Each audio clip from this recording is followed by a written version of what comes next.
Hello बच्चों, स्वागत है आपका अपने YouTube चैनल मां सरस्वती कोचिंग सेंटर में। तो आइए बच्चों, देखते हैं आज की क्लास में हम लोग क्या पढ़ने वाले हैं। जैसा कि इस समय हम लोगों का चल रहा है प्रश्नावली 14.1 प्रोबेबिलिटी अर्थात प्रायिकता।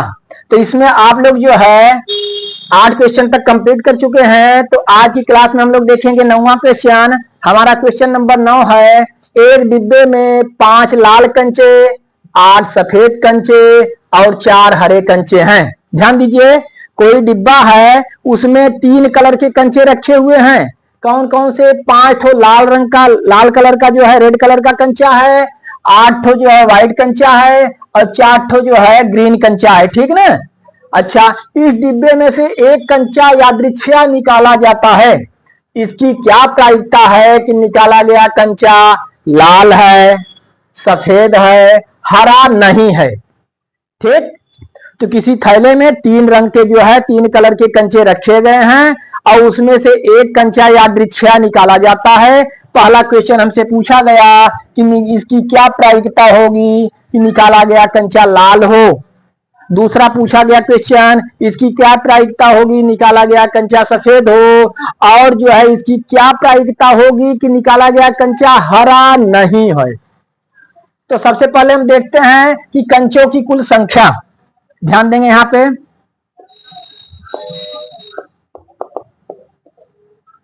हम देखते हैं डिब्बे में कंचों की कुल संख्या।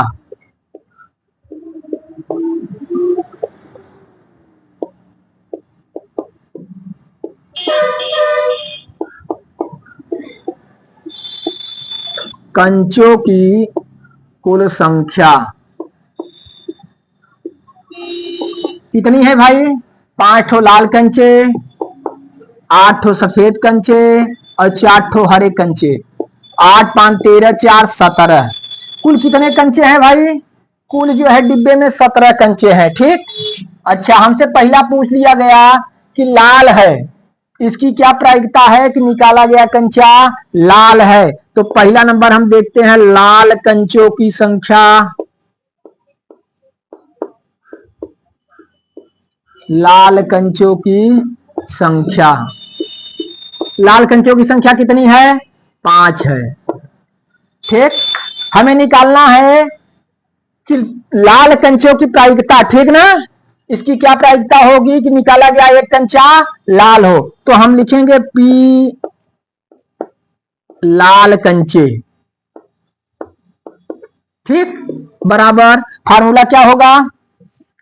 अनुकूल परिणाम बटे कुल संभव परिणाम। अनुकूल परिणामों की संख्या बटे कुल संभव परिणामों की संख्या। ठीक ना? देखिए, जैसा कि फार्मूला आप जानते हैं, अनुकूल परिणामों की संख्या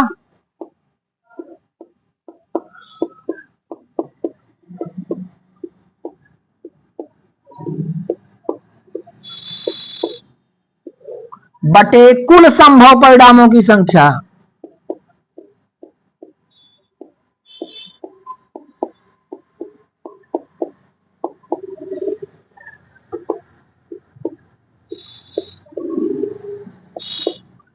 ठीक, अनुकूल परिणामों की संख्या बटे कुल संभव परिणामों की संख्या। अनुकूल परिणाम हम देखेंगे, अर्थात कुल लाल कंचे कितने हैं?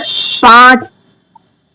कुल लाल कंचे 5 और कुल कंचों की संख्या, डिब्बे में कुल कंचों की संख्या 17। ठीक, इस तरह से लाल कंचे निकालने की प्रायिकता हमारी क्या हो गई? 5/17। तो पहला आंसर हमारा क्लियर हुआ, 5/17। ठीक ना? चलिए इसे नोट करिए। फिर हमें निकालना है सफेद कंचे, इसकी प्रायिकता हरा नहीं है उसकी प्रायिकता। चलिए नोट करिए। चलिए इसे इरेज करते हैं हम। फिर हम देखेंगे कि इसकी क्या प्रायिकता होगी कि निकाला गया कंचा क्या हो? सफेद हो। दूसरा नंबर हम देखेंगे सफेद कंचों की संख्या।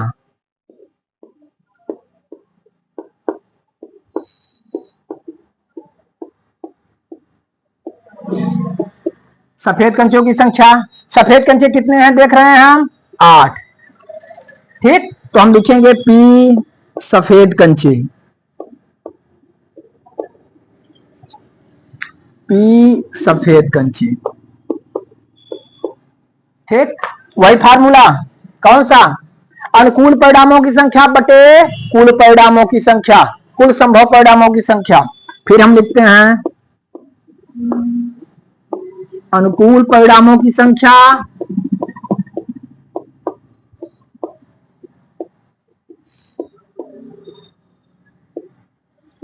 बटे कुल संभव परिणामों की संख्या।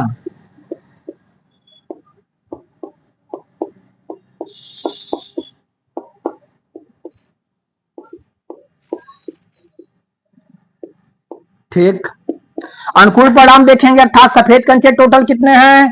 8। और कुल कंचे कितने हैं डिब्बे में? कुल कंचे कितने हैं? कितने थे टोटल? 17 आए थे। कितने आए थे? 17। कुल कंचे 17, अर्थात दूसरे का आंसर हमारा होगा 8/17। ठीक, तो सफेद कंचे की प्रायिकता, ठीक ना, क्या होगी भाई? 8/17। तो इस तरह से हम निकाल लिए कि लाल कंचों की प्रायिकता, कि निकाला गया कंचा लाल हो उसकी प्रायिकता हमारा आया था 5/17, और निकाला गया कंचा सफेद हो उसकी क्या प्रायिकता होगी? 8/17। ठीक, अब हमें निकालना है कि इसकी क्या प्रायिकता होगी कि निकाला गया कंचा हरा नहीं है। तो उसके लिए क्या करेंगे? हम सबसे पहले हरे कंचे की प्रायिकता निकालेंगे, तब हरा नहीं है का निकलेगा। चलिए इसे आप नोट करिए। चलिए इरेज करते हैं हम। हमें निकालना है हरा कंचा नहीं, हरा नहीं, तो सबसे पहले हम देखिए हरे कंचों की संख्या कितनी है, इसे देखिए। हरे कंचों की संख्या,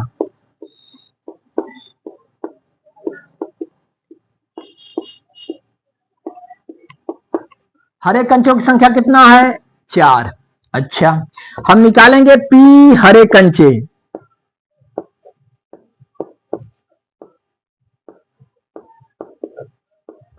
हरे कंचे, ठीक, वही अनुकूल परिणामों की संख्या बटे कुल परिणामों की कुल संभव परिणामों की संख्या, तो हमारा हुआ 4 बटे टोटल संख्या कितनी है कंचों की? 17। ये तो पी हरे कंचे आए। यहाँ पे कहा है कि उसकी प्रायिकता ज्ञात कीजिए, हरा नहीं है, तो हम लिखेंगे यहाँ पे पी हरा नहीं है, इसकी हमें प्रायिकता निकालना है। तो हम क्या करेंगे? एक में से घटा देंगे, 1 - 4/17। ठीक, चलिए घटा दीजिए। 17 का 17, 17 में से 4 गया, क्या बचा? 17 में से 4 गया 13/17। ठीक, तो इस तरह से हमारा आंसर ही आया तीसरे का 13/17। ठीक, तो इस तरह से हम देख रहे हैं कि हम जो है तीनों की प्रायिकता निकाल लिए। चलिए इसे नोट करिए, फिर अगले क्वेश्चन की तरफ हम लोग बढ़ते हैं।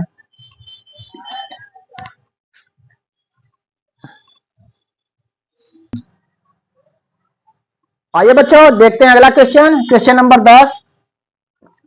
देखिए क्वेश्चन नंबर 10 हमारा, एक पिग्गी बैंक में 50 पैसे के 100 सिक्के हैं, रुपया 1 के 50 सिक्के हैं, रुपए 2 के 20 सिक्के हैं, रुपए 5 के 10 सिक्के हैं। यदि पिग्गी बैंक को हिलाकर उल्टा करने पर कोई एक सिक्का गिरने के परिणाम समप्रायिक हैं, तो इसकी क्या प्रायिकता है कि वह गिरा हुआ सिक्का 50 पैसे का होगा, रुपए 5 का नहीं होगा। ध्यान दीजिए, कोई पिग्गी बैंक है, इस तरह से मान लीजिए जैसे गुल्लक आप समझ लीजिए, एक गुल्लक है, तो उसमें जो है 50 पैसे के कितने सिक्के भरे हुए हैं? 100 सिक्के भरे हुए हैं। और क्या है भाई, 1 रुपए के कितने सिक्के भरे हुए हैं? 1 रुपए के 50 सिक्के भरे हुए हैं।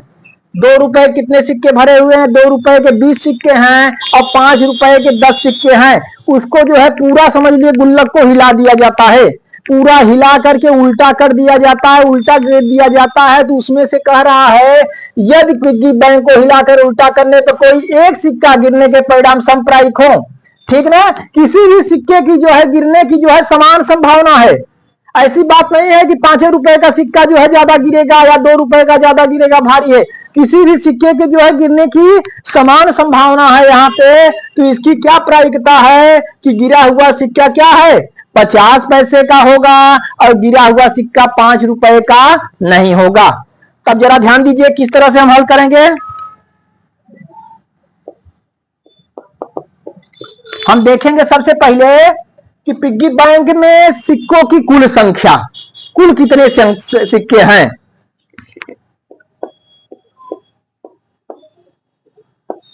पिग्गी बैंक में सिक्कों की कुल संख्या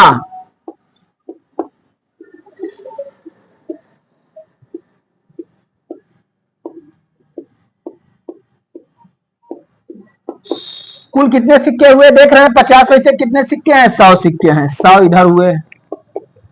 1 रुपए के 50 सिक्के हैं, 50 प्लस आगे चलिए।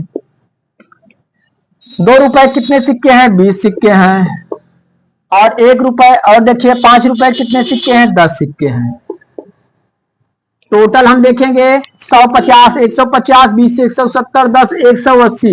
कुल सिक्कों की कुल संख्या कितनी हुई, 180। अर्थात उस पिग्गी बैंक में कितने टोटल सिक्के हैं, 180 सिक्के हैं। हमसे पहला क्वेश्चन किया गया कि इसकी क्या प्रायिकता होगी कि गिरा हुआ सिक्का जो है 50 पैसे का होगा। तो 50 पैसे के सिक्कों की संख्या पहले देखिए। 50 पैसों के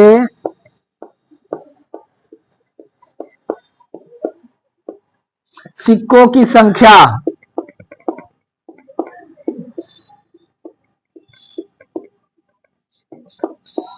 50 पैसे कितने सिक्के हैं, 100।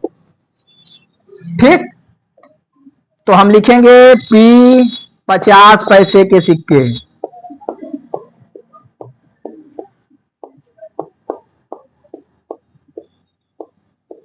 P 50 पैसे के सिक्के क्या होगा, फार्मूला वही, अनुकूल परिणामों की संख्या बटे कुल परिणामों की संख्या।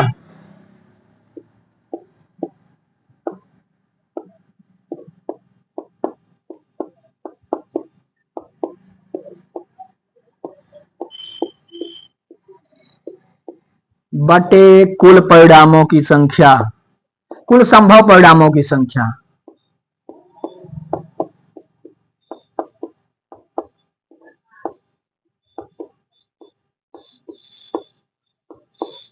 ठीक, अनुकूल परिणामों की संख्या बटे कुल संभव परिणामों की संख्या। अर्थात 50 पैसे कितने सिक्के हैं, तो 50 पैसे के सिक्के कितने हैं भाई, 100 सिक्के। कितने, 100। तो अनुकूल परिणाम हमारा हो गया 100 और कुल संभव परिणाम कितना है, टोटल सिक्कों की संख्या कितना हुआ, 180।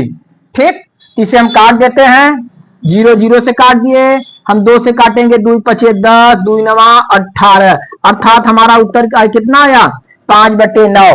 अर्थात 50 पैसे के सिक्के के गिरने की प्रायिकता क्या होगी, 5/9 होगी। पहले का आंसर हमारा यही हुआ, इसे आप लोग नोट करिए। फिर दूसरा हम बता रहे हैं आप लोगों को।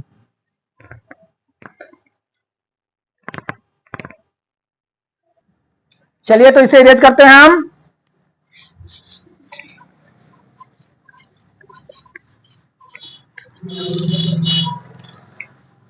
अब हम देखेंगे, हमें निकालना है इसकी क्या प्रायिकता होगी कि ₹5 का सिक्का नहीं है। ठीक ना, तो सबसे पहले हम देखेंगे, हम क्या करेंगे, 5 का है उसकी प्रायिकता निकालेंगे सबसे पहले। तो हम देखेंगे कि ₹5 के सिक्कों की संख्या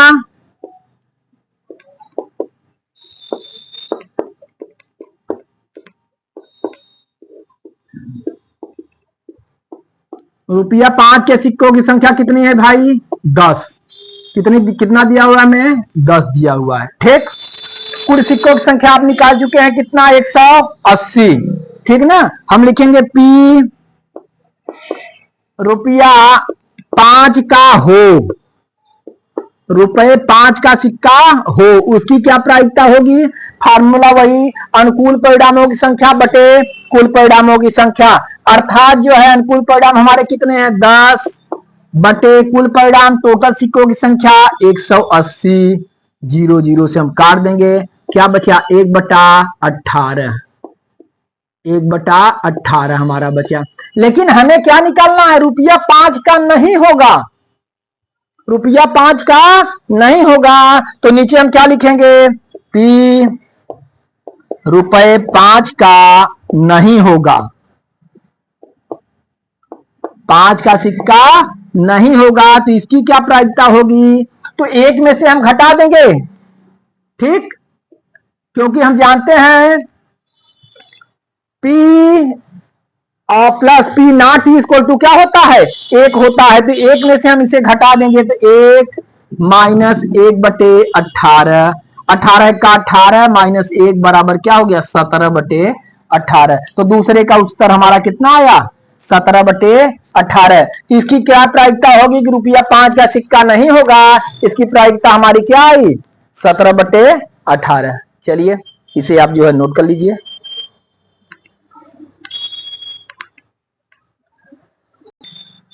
तो चलिए देखते हैं अगला question, question number 11। Question number 11 हमारा है, गोपी अपने जल जीव कुंड के लिए एक दुकान से मछली खरीदती है। दुकानदार एक टन की, जिसमें 5 नर मछली और 8 मादा मछली है, में से एक मछली यादृच्छया उसे देने के लिए निकालती है। इसकी क्या प्रायिकता है कि निकाली गई मछली नर मछली है। ध्यान देंगे, गोपी जो है अपने जल जीव कुंड के लिए एक दुकान से मछलियां खरीद रही है। तो मछली खरीदना चाहती है तो दुकानदार के पास जाती है। तो हम देख रहे हैं दुकानदार एक टन की, जिसमें 5 ठो नर मछली है और 8 ठो मादा मछली है, उसमें से यादृच्छया एक मछली निकाल करके गोपी को दे देता है। इसमें पूछा गया है कि इसकी क्या प्रायिकता होगी कि निकाली गई मछली क्या है, नर मछली है। ठीक, तो जरा हम ध्यान देंगे, हम देखते हैं मछलियों की कुल संख्या। मछलियों की कुल संख्या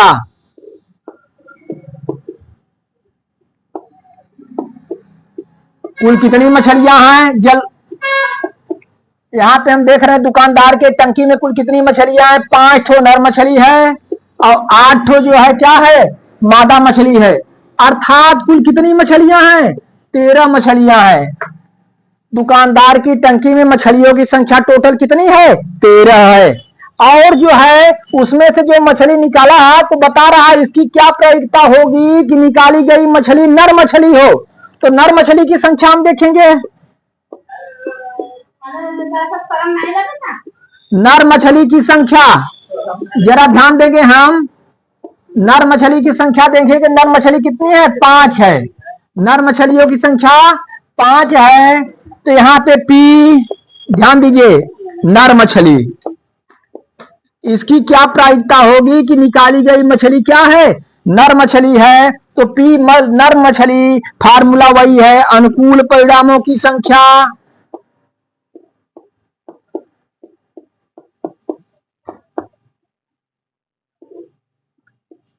अनुकूल परिणामों की संख्या बटे क्या होगा, बटे कुल संभव परिणामों की संख्या।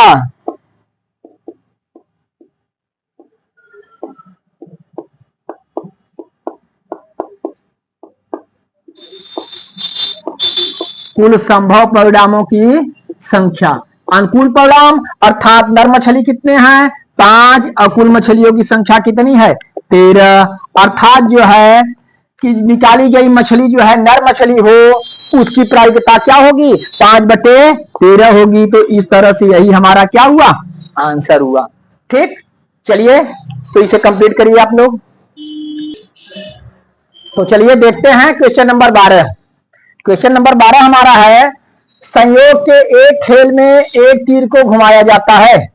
देखते हैं एक खेल होता है संयोग वाला जो है इस तरह से, और उसमें एक तीर को घुमाया जाता है। ध्यान दीजिए, एक तीर को घुमाया जाता है जो विश्राम में आने के बाद संख्याओं 1 2 3 4 5 6 7 और 8 में से किसी एक संख्या को इंगित करता है। ठीक, देखिए इस तरह से एक चक्र होता है जिसमें इस तरह से बुक में दिया हुआ है, इस तरह से एक चक्र है, इसमें 1 2 3 4 1 2 3 4 5 6 7 8 इस तरह से निशान बने हुए हैं। इसमें एक तीर है, एक तीर को क्या किया जाता है, एक तीर को इसमें घुमाया जाता है। एक तीर जैसे मान लीजिए यहाँ एक पे है, इस तरह से तीर को घुमाया जाता है।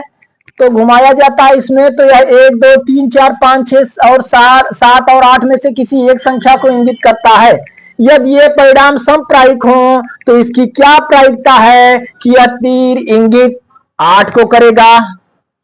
एक विषम संख्या को करेगा, 2 से बड़ी संख्या को करेगा और 9 से छोटी संख्या को करेगा। ठीक, इसकी हमें प्रायिकता ज्ञात करनी है इन चारों की। इस तरह से जब इसे घुमाते हैं तीर को, तो या तो 1 को, 2 को, 3 को, 4 को, 5, 6, 7, 8 किसी को भी इंगित कर सकता है। ठीक, तो यहां पे हम देखते हैं इसमें संख्याओं की कुल संख्या कितनी है, जरा ध्यान देंगे।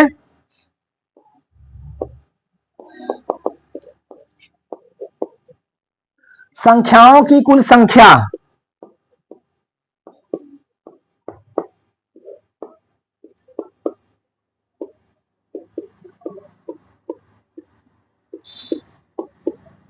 एक से 8 तक इसमें संख्याएं हैं, 1 से 8 तक संख्याएं हैं, अर्थात संख्याओं की कुल संख्या कितनी हो गई, 8। अच्छा, पहला देख रहे हैं 8 को करेगा, ठीक ना। तो 8 जो है केवल एक संख्या है, तो हम देखते हैं, तो जब 8 को करेगा तो 8 अर्थात हम लिखेंगे 8 अर्थात एक संख्या, कितनी संख्या, एक संख्या। अगर केवल 8 को कर रहा है तो एक संख्या को केवल कर रहा है, तो इसकी क्या प्रायिकता कि वो 8 को करेगा, तो P हम लिखेंगे 8 को करेगा बराबर फार्मूला अनुकूल परिणाम बटे कुल संभव परिणाम। अनुकूल परिणाम कितने, केवल इस 8 केवल एक संख्या है, और टोटल कुल कितनी संख्याएं हैं, 8 संख्याएं हैं। यहां पे ध्यान दीजिए, 8 को करेगा, 8 को करने का मतलब केवल एक संख्या को करेगा, और संख्याओं की कुल संख्या में 1, 2, 3, 4, 5, 6, 7, 8 8 संख्याएं हैं, उसमें केवल अगर 8 को इंगित करेगा तो इसकी प्रायिकता होगी 1/8। ठीक, क्योंकि 8 केवल एक संख्या है और कुल संख्याएं कितनी है, 8 है, तो 8 को करेगा 1/8। पहला हमारा क्लियर हुआ, 8 को करेगा। चलिए नोट करते रहिए इसे। देखते हैं दूसरा हम, चलिए दूसरा हम देखेंगे। दूसरा देखते हैं एक विषम संख्या, एक विषम संख्या। तो विषम संख्याओं की संख्या देखिए,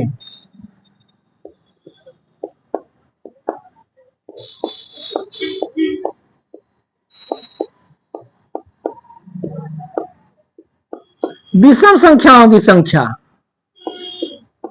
विषम संख्याएं हमारी कितनी आ जाएंगी, 1 से लेकर 8 में हम देखेंगे 1, 2, 3, 4, 5, 6, 7, 8।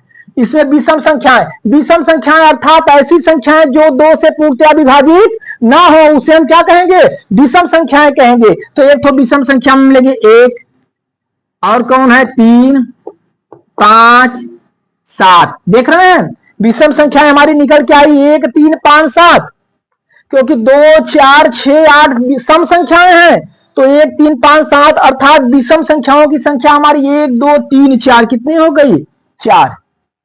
विषम संख्याओं की संख्या हुई 4, यानी 4 तो विषम संख्याएं हैं। अब हम लिखेंगे P एक विषम संख्या,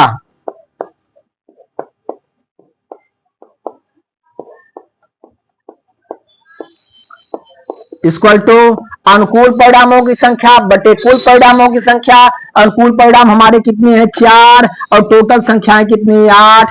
4 1 4, 4 2 8, अर्थात 1/2। कितना आया, 1/2। ठीक, तो हमारा दूसरा भी क्लियर हुआ, एक विषम संख्या को करेगा। चलिए नोट करते रहिए फटाफट। अब हम क्या देखेंगे, 2 से बड़ी संख्या को करेगा। चलिए देखते हैं। अब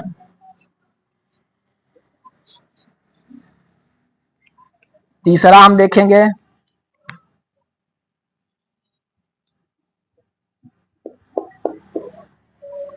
दो से बड़ी संख्या को करेगा। 2 से बड़ी संख्याएं, इधर देखेंगे आप, 2 से बड़ी संख्याएं, टोटल संख्याएं 1 से लेकर 8 तक, अर्थात 8 संख्याएं हैं। 2 से बड़ी संख्याएं आप 2 तक छोड़ दीजिए, 2 से बड़ी संख्याएं 3, 4, 5, 6, 7, 8 हुई। इतनी संख्याएं दो से क्या है, बड़ी है। तो कितनी संख्याएं हुई, 1 2 3 4 5 6। ठीक, तो हम देखेंगे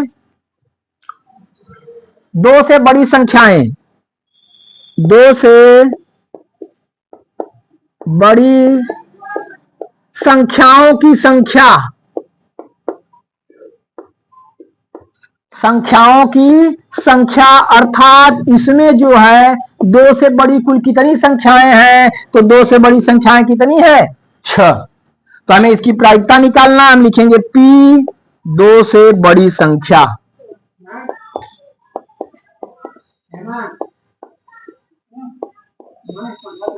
अनुकूल परिणाम बटे कुल संभव परिणाम। अनुकूल परिणाम हमारे 6 हैं, टोटल संख्या 8 है, काटेंगे 2 तिहाई 6, 2 चौके 8, कितना आया 3/4। अर्थात दो से बड़ी संख्या को करेगा, इसका जो है हमें क्या आया प्रायिकता, 3/4। चलिए देखते रहिए। अब हम चलिए इसका लास्ट देखते हैं। लास्ट हमारा 9 से छोटी संख्या को करेगा। लास्ट हम देखते हैं चौथा नंबर,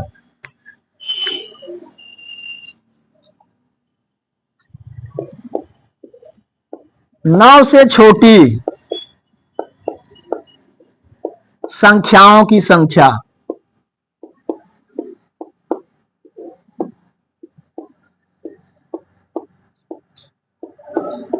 इसमें हम देखेंगे 9 से छोटी संख्याएं, तो जितनी भी संख्याएं 1 2 3 4 5 6 7 8, जितनी भी सारी संख्याएं सब 9 से क्या हैं, छोटी हैं। सारी की सारी संख्याएं 9 से छोटी हैं, तो 9 से छोटी संख्याओं की संख्या कितनी हो गई, 8। और टोटल संख्याएं भी कितनी है, 8। तो इसकी प्रायिकता हमें निकालनी है P 9 से छोटी संख्या, P 9 से अर्थात 9 से छोटी संख्याओं की प्रायिकता अनुकूल परिणाम बटे कुल संभव परिणाम, यानी 8/8, 8 का 8, अर्थात कितना आया, 1 आया। कितना आ गया, 1 आ गया। अर्थात हमें चौथा का आंसर आया हमारा 1।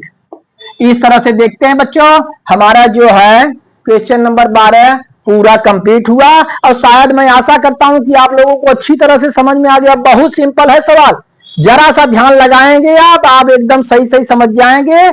और इसे चलिए यहां तक कंप्लीट करिए, फिर अगली वीडियो में हम आप लोगों को जो है अगला क्वेश्चन बताएंगे। तब तक के लिए यहां तक आप लोग क्लियर करिए।